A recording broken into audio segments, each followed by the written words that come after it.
What's up? Geoff here from Wunderdog Sports. Let's talk Week 4 NFL. Before we get into Week 4, I just want to talk briefly about some big surprises for me so far this season.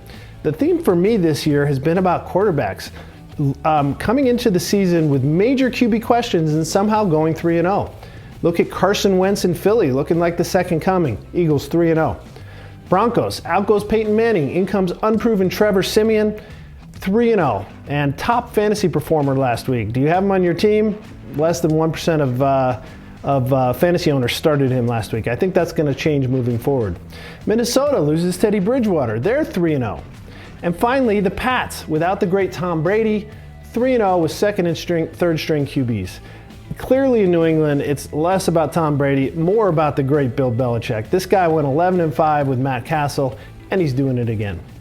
Okay, I want to talk a little bit about the number of picks we bet on. Last week I talked about how hitting a modest 53.3% can provide huge returns. 38.6% return on bankroll, in fact, is what I stated, which is 600% better than historic stock market returns. That's what my picks have done over the last year. After a great week last week in which my football picks went 21-11 in NFL and college, that figure's now up to a 44% return on bankroll over the last 13 months. But how can a measly 53.3% winning percentage produce that kind of profit?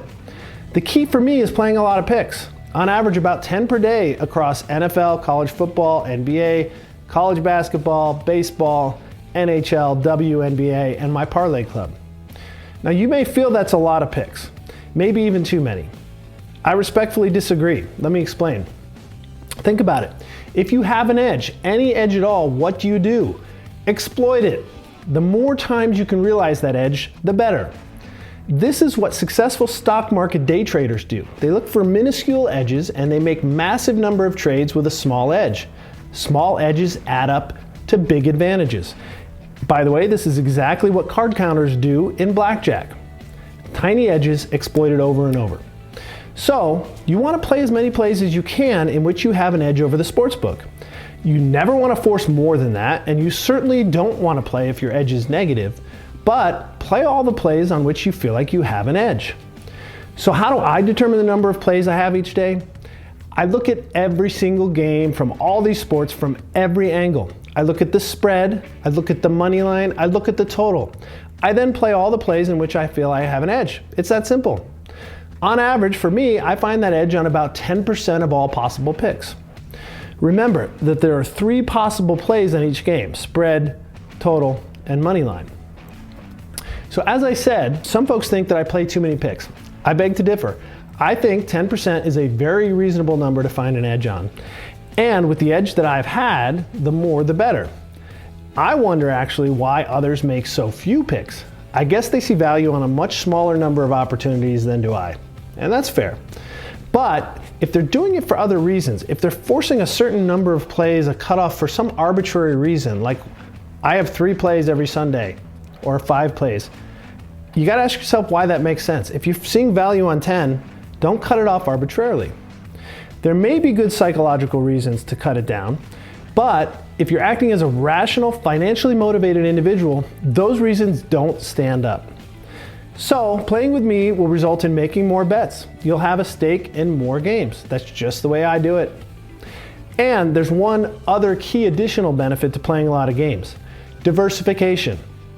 The number one rule of stock market investing is to diversify. It evens out the highs and the lows and reduces your risk over time. Any financial professional will tell you that the more you can diversify without reducing your edge, the better. So, a high number of winning picks results in a higher return on bankroll, more excitement and interest in more games, and less risk through diversification. Now, back to why you may want to play fewer games. Well, if you just don't like betting a lot of games and it takes away from your enjoyment of this whole process, then by all means bet fewer games. But just know that you may be acting against your own financial self-interest by doing so. Okay, on to week 4. My video pick this week is in the Saints-Chargers game. Those of you that were with me Monday night know that I was big on Atlanta Monday night versus these Saints, and the underdog Atlanta Falcons won by 2 touchdowns. The Saints are now winless on the season, and you know what that means. Buy low, sell high, and right here, I'm buying low. All this bad news for the Saints means there's line value here, in my humble opinion. New Orleans should be getting less than a field goal in this game, and they're getting more than a field goal, crossing the key football number of 3. If you can do that on a regular basis, you're going to make a lot of money betting NFL. The good news for the Saints is that they go to San Diego, which is 1-2. This team has been outgained in every game. They blew a 21-3 lead in their opener to Kansas City. They've got issues. The Chargers rushed for just 37 yards at 2.2 yards per carry in last Sunday's loss at Indianapolis. Melvin Gordon held in check to just 35 yards. San Diego is really suffering from the injury bug. Key players out. Antonio Gates, wide receiver Keenan Allen, running back Danny Woodhead, and now linebacker Manti Te'o. The fact that the Saints are playing here on a short week could actually be a good thing, as they have covered the spread in 6 of their last 7 Sundays after playing on a Monday night. Drew Brees will play his first game at Qualcomm Stadium since he suffered a shoulder injury when playing for the Chargers in 2005.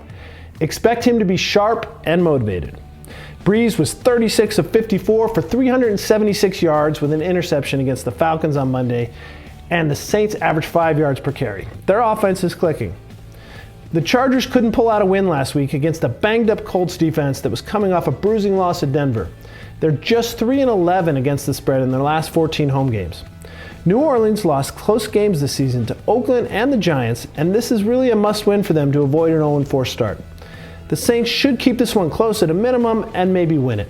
Take the points with the Saints. Good luck to you.